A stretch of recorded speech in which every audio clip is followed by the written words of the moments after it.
Our next speaker is the Chief of Staff of the U.S. Air Force. He is not only scary smart from a thinker perspective, but he's also responsible for executing the Air Force $185 billion per year resourcing budget. Last week, he and Secretary Kendall rolled out the Reoptimizing for Great Power competition to prepare for the China fight. Please welcome Chief of Staff, General David Allvin.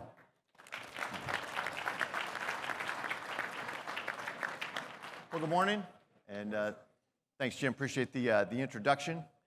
It's a privilege to be standing here and talking to all these professionals from industry and folks from Congress and OSD principals. And as I look out, I see some familiar faces, and so several of you I have served with in the past. And to a person, every one of you looks younger and fresher than when you retired. So that gives me a little bit of a, I'm a little bit jealous, but then it gives me hope for the future that this may reverse itself.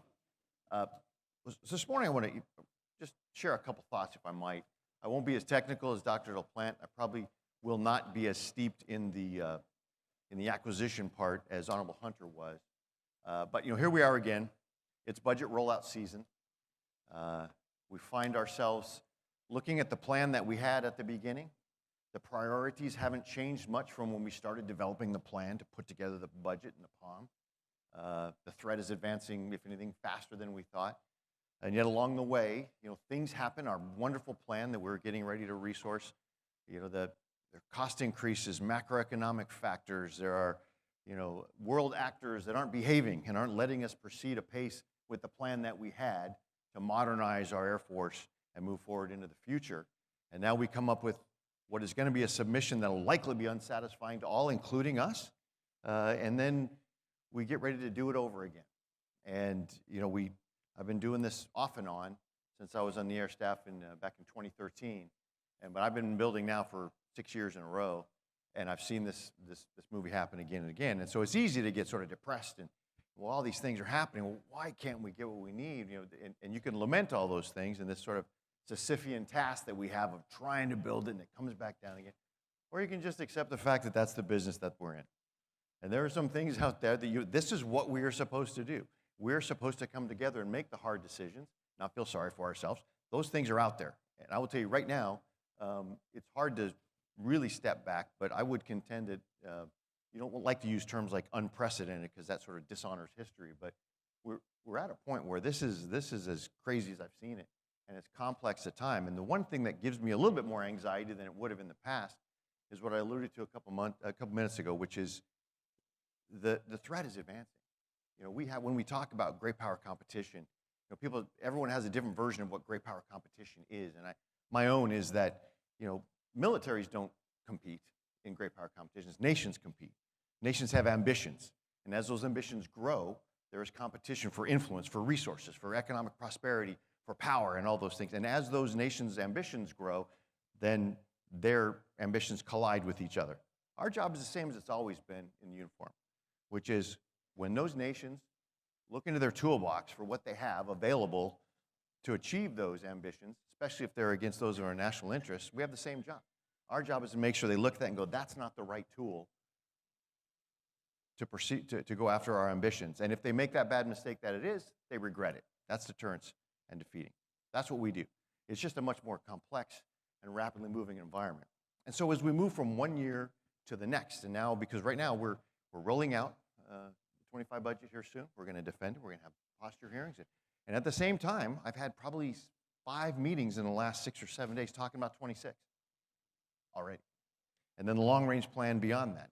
And so it's easy to find ourselves in the business of looking at resourcing today and tomorrow to, okay, didn't go well last year. Let's roll up our sleeves. We're going to do it better this year, and we're going to advance here and advance there.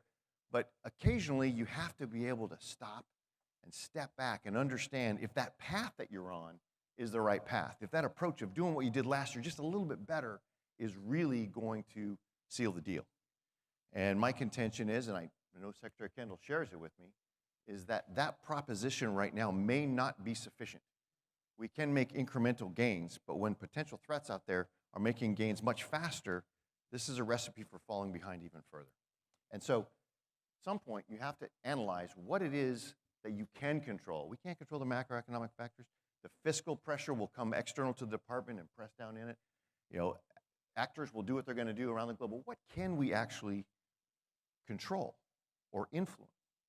And that's really was one of the impetuses behind us doing this reoptimization for great power competition. It's really reoptimizing what we do in the Department of Air Force, in my case, the United States Air Force, that actually is appropriate to the environment to be able to better achieve what the nation expects us to do. Is it the same thing we've been doing for the last 10, 20, 30 years?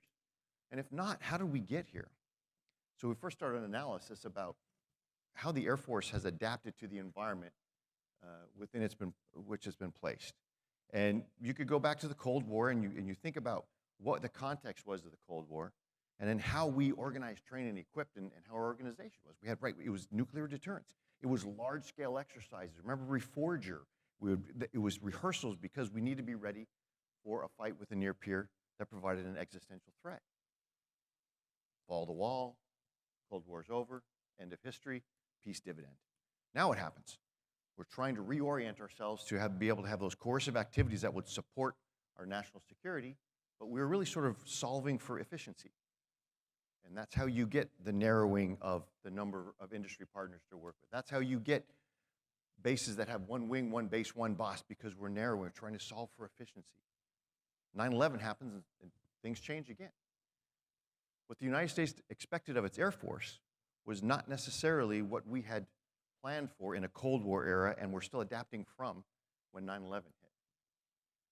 What the Joint Force needed from us was on-call close air support, the golden hour to be able to retrieve those injured troops on the ground, to be able to get them to places where they could heal, the mobility piece, the ISR piece. These were different areas, but they didn't exist in large packages to where we were training to have a large air campaign that would roll back enemy air defenses that would enable an unfair combined arms fight under air superiority. That's not what the Joint Force asked. And so we adapted to that. We adapted to that in many ways. We adapted that in the way we presented forces. We adapted that in the way we developed capabilities. We adapted that in several ways that made sense for the time. We're not in that era anymore. Not saying those threats don't exist, but there's a larger, more consequential threat out there that we need to address. But when we look at our processes, when we look at our structure, when we look at our behavior incentives within the U.S. Air Force, it still really reflects that. So we underwent this project. That's really the intellectual part is largely done. Now the implementation part, which will be the hard part, is coming. Looking at those elements of the environment that we're in, and if we're going to optimize ourselves for the environment, we need to understand what characteristics we think are unique to this environment that we really need to adapt to. I mean, a few of them, you know these, but the ones that come to mind are this rapid pace of change, this explosion of technologies, this ability to have computing power that opens and unlocks all sorts of new possibilities. But one of the main things is it's about the speed at which it comes, the speed at which it happens. We also now have an rapidly emerging potential adversary that threatens us in a way we haven't been threatened in over 3 decades. That has changed. Ubiquity of information makes influence democratized. So it's very difficult. You have the ability to inform, you also have the ability to deceive in many ways you didn't before. So these attributes of the environment, or these characteristics of the environment, are those with which we sort of looked at. This is the context within which we need to optimize. And then we asked ourselves, given that, if you're going to go clean slate and you were going to create a department of the Air Force, what would those attributes be that you would want in that department that could best exploit that environment that you're in? And we came up with several attributes. And these attributes were things like organizational alignment, were things like agility, were things like thinking about mission over function, things like enterprise solutions and integration at the beginning.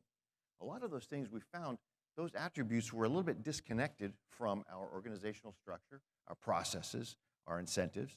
And so we developed about 21 or 22 really central decisions to the U.S. Air Force. Space Force did as well as the Department of Air Force Secretariat.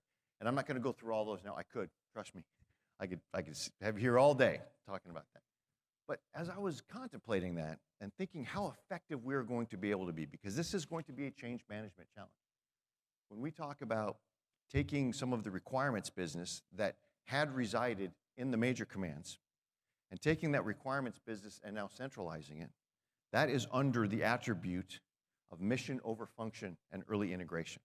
Because what had happened in the past, and I'll go a little bit to the extreme to make the case, but when we look to one major command, Air Combat Command, and say, first of all, I want you to do two things, Commander of Air Combat Command. I'm holding you accountable for the readiness of today's force within which you have control and you're commanding.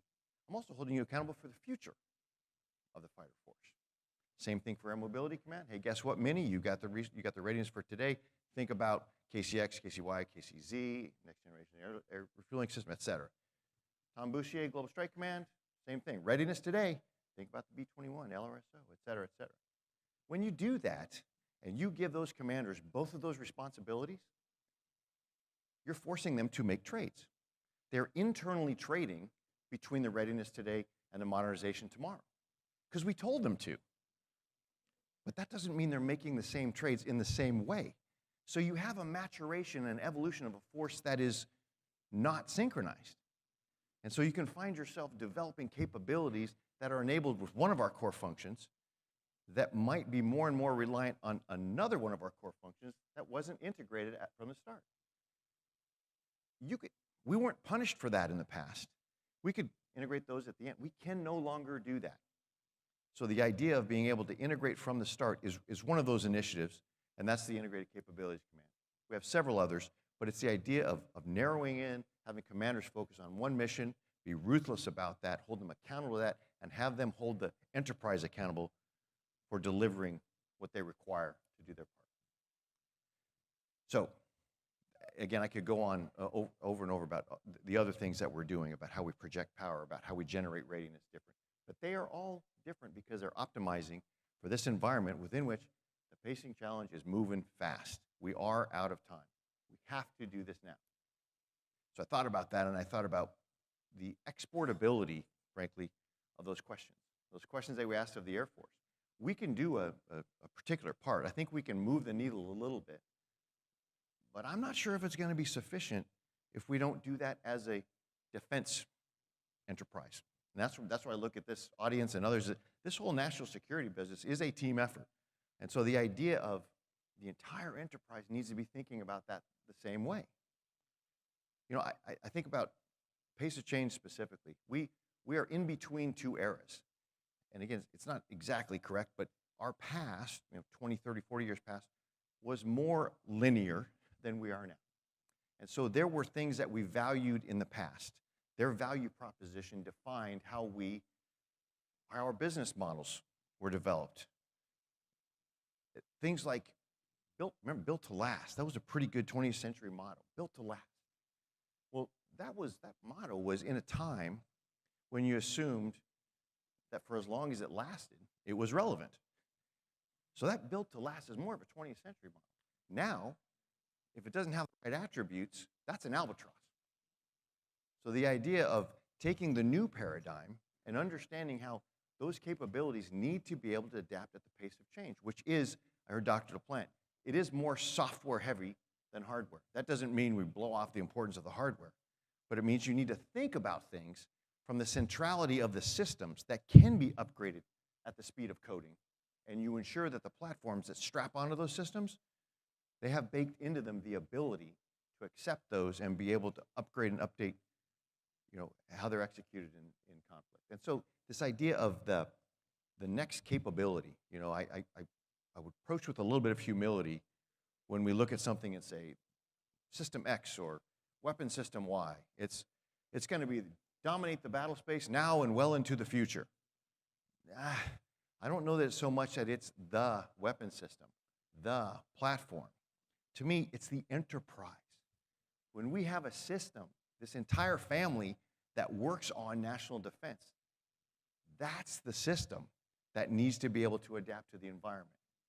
Whether that become a little bit more agile and we start thinking about privileging design over long-term sustainment. That's one of the value propositions behind, as we're doing collaborative combat aircraft. Deliberately, this is what we're going to have in increment 1. These are the requirements. We're going to keep them there. And oh, by the way, we're not building them in to last 30 or 40 or 50 years, which means we're not necessarily designing in a depot structure and all those things that would sort of drag you into, well, we've got all the system here. should keep the platform going because it's not dying yet. Maybe you design it to optimize for the fact that it's going to be replaced. And then the incentives change to where we all say, okay, I need the privileged design. I want to be a design expertise to ensure that even though I lose this competition, I'm right there for the next one. That sort of a thing. I think when we look at Ukraine as an example, and I'm very, very humble when I make any sort of lessons to be learned from Ukraine. I think there are so many variables right now that it's really hard to say anything specific. This is what we've learned from Ukraine. But what we're witnessing there is something that isn't surprising, but it's this constant adaptation. Small advantage, another advantage, counter advantage, counter advantage. That's to be expected. To me, it's just happening at breathtaking speed. And so the more you are able to do that at speed, I believe that's going to be part of the advantage of the future.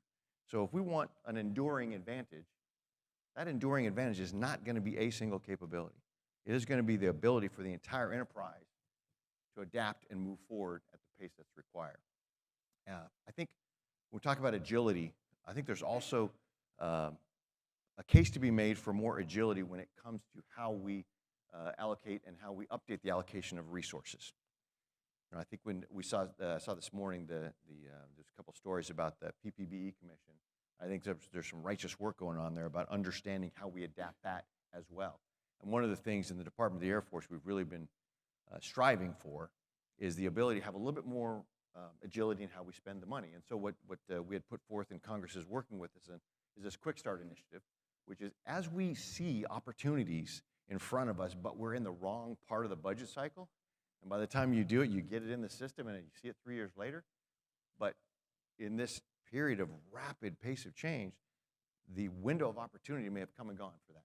You have to wait for the next one, and you are in the wrong space. But if we don't have the resources available to apply to that, then we've got challenges. So this Quick Start initiative, I'm hoping it's a pathfinder to where Congress will still have the appropriate oversight and controls to be able to build that trust, and we can develop that within the rules that they're giving us, and we can show that we can responsibly apply resources to something that is going to be of greater effect because we found it in between the very sort of rigid cycles that happen in the budgeting process. So I think in general,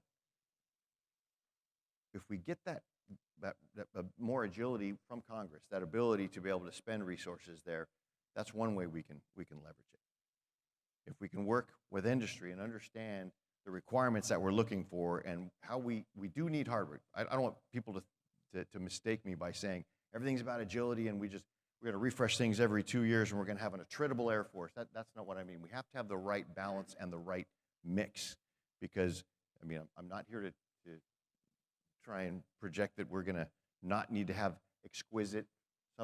some long lead weapon systems. That is going to be there. It's just making sure we have the right balance and mix.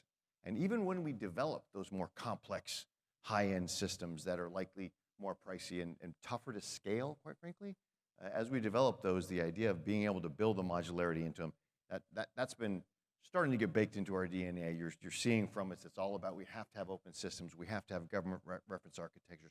It's just to be able to adapt to this. But I think, in closing, and I'll take questions on anything, it's a journey I think we all have to take together. Because we're going to do what we can do in the Department of the Air Force. We're going to try and make these changes to ensure that our Air Force is appropriate for the time and it can adapt to and exploit those changes. But we're just one piece of the puzzle. And I think the enduring advantage will not come with the best high-tech equipment or the most modern capabilities. It's the whole enterprise, this whole national defense team that has adjusted and adapted from where we were to where we need to be in a more rapid fashion. If not, consequences are pretty high. So I was a little bit strategy wonky, not much on the details of acquisition, but that's where my heart and my head is. So open to taking any questions you might have on that. Yes, sir. Good morning, sir. Billy O'Brien, United States Air Force. Thank you so much for your time today. I was just wondering, when you talk about that enduring enterprise, not enduring platform, I love the idea. You're absolutely right. But what does that mean to our airmen at the operational level on those wings every day? If you were given the budget you asked for, 100% right now, dropped in the bank, what would we see differently at the base level?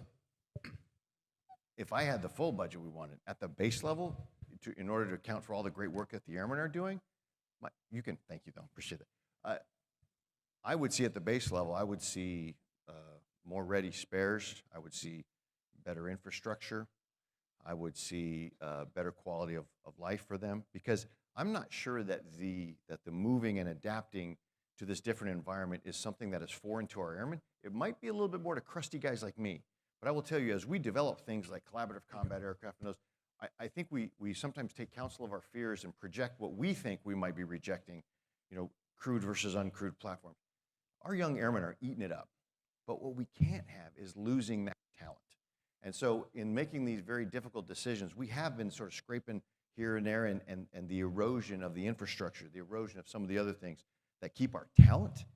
That's what, if I had all of that. Now I would try and equally make everything healthy, but right now at the base level, what I would want the wings and the bases to see is a little bit better parts to work with, so they can keep the airplanes fixed, a little bit better quality of life, quality of service. Those things are all things I would like for the airmen to understand, that we love them, we care about them, and we have a tough job that we need them to do. Hi, Shelly Mesh with Inside Defense. Good to talk to you again. Could you talk a little bit about how the fighter force mix might be changing with this shift to great power competition, and specifically, Honorable Hunter said earlier today that F-22 is still a priority. Often we just hear about the divestment aspect of F-22. Can you talk a bit about that plane's role as well? Certainly. So I'll start with the last part. With the F-22, it still is our premier air superiority fighter, and we intend for that weapon system to last us into when we get the primary platform for next generation air dominance. And so some of the upgrades we're looking in the modernization initiatives to keep that viable and relevant against the threat until next generation air dominance platform hits there. I think sometimes we hear the Air Force wants to divest the F-22. There's a difference. There is a block of F-22 which really lags the rest of the F-22 force that we would not put up against a fight with the adversary necessarily, because it doesn't have all the capabilities we need. And so it is an expensive platform to operate, but the F-22 plays a pivotal role. So we're looking to be able to take those that are most combat capable and keep them in the fight, and then leverage some of the resources for those that are going to be cost prohibitive and time prohibitive to upgrade to the combat capability and quality of the future that we're going to need for the F-22 to bridge to the next generation air dominance platform. To your first question, though, I will tell you, it's a great question because it is a long-term vision question. What the advent of collaborative combat aircraft provides for us right now is affordable mass. And that's what our pacing threat has really put as a dilemma for us. How we do what we need to do in an affordable way. So getting on the right side of the cost curve. It allows us to do that as long as we maintain true and discipline to the requirements within which that we've laid out the proposals. But in general, I would say if we do not embrace that a key part of future warfighting is going to be mastering the human-machine teaming, the human-machine integration. If we don't get that right, I think we have an uphill fight. So what that means for the fighter force structure, it starts to blur the lines. What's a fighter? We had this conversation. This is not a new conversation. We had a conversation half a century ago about what's strategic and what's tactical. We need long-range strike. Well, long-range strike could be an ICBM. Long range and it strikes. Long-range strike could be a B-21 that can penetrate all the way in and drop an SDB. So we have to rethink our definition of what's a fighter, what's this, what's that, and understand how we are able to bring effects to bear against the adversary in a way that makes sense. And so this idea that advancing in human-machine teaming, leveraging a crewed aircraft, not crude, but CREWED aircraft, that really mission manages, if for lack of a better term, uncrewed aircraft in a way where the situational awareness is there, the communication is there, the resilience to be able to do it if disconnected from our larger C3 battle management infrastructure.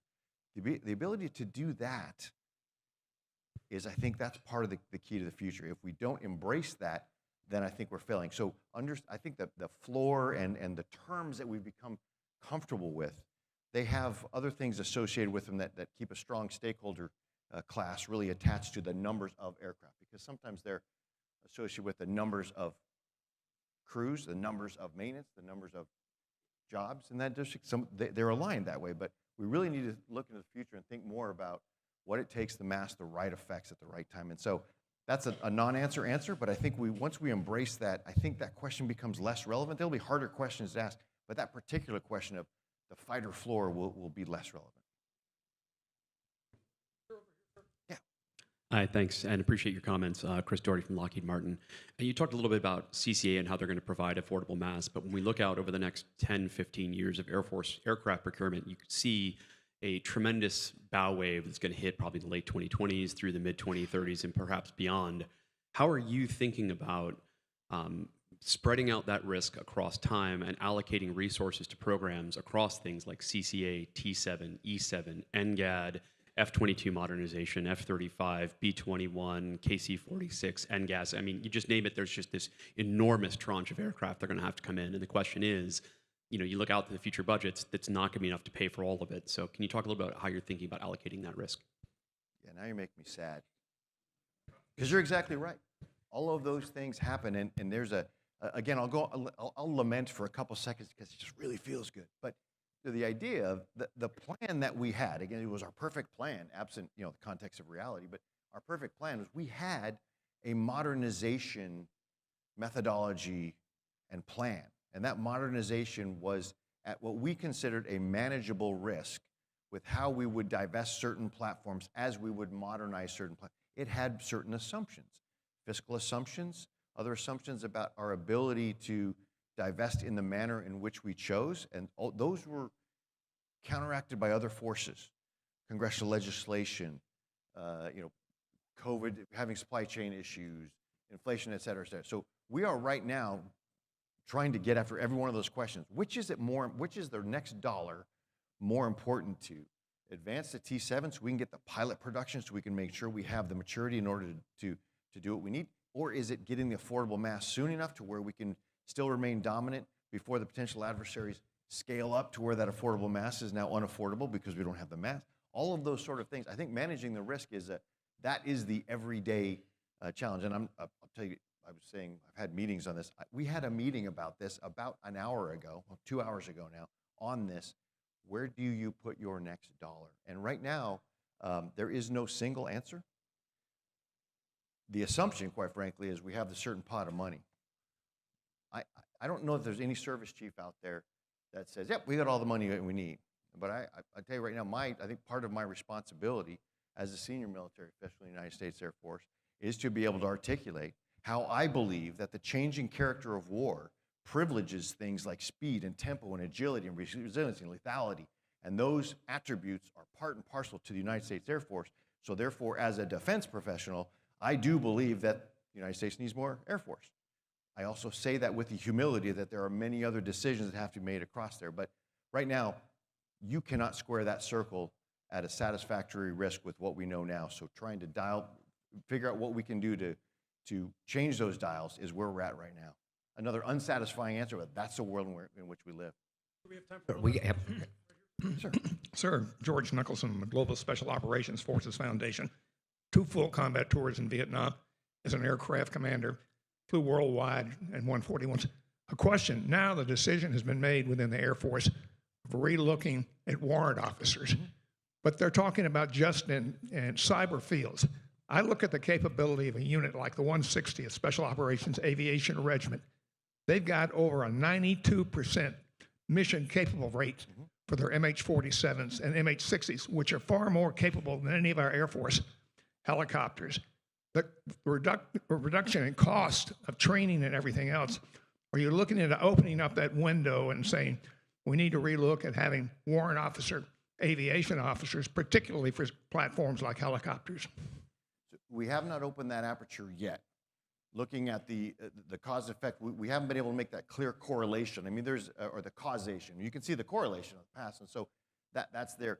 The reason why we are opening the aperture on the cyber and IT was specifically absent any clear information that shows, other than the shortage of overall maintainers in our ability to maintain mission capable rate, that warrant officers are the right path ahead. In the specific area of cyber and IT, this is why we're doing it in this area now. Now, will it advance to others in the future? We'll see. But for right now, the challenge that we are having in that particular career field in gaining and maintaining talent is particularly acute because of the nature of that particular competency. We're finding that in the cyber and IT field, there are many career fields which are in demand on the outset that we're competing for talent with, but this particular field, the idea that the perishability of that skill and the need to be able to stay on that nonstop, and the distractions, in some cases would be distractions, of trying to pursue a professional career path as well, is really, we think, is debilitating to our ability. That is the most urgent area why we think that this particular path, because some people just want to join up, they want to be patriotic. I just want to code for my country. I want to hack and make it legal. That's what, there are things that people want to do, but they also don't want us to say, well, great, you can do it for a couple of years. They want to have some sort of path ahead. And so this warrant officer path, we think it's appropriate, and early returns are there's lots of interest.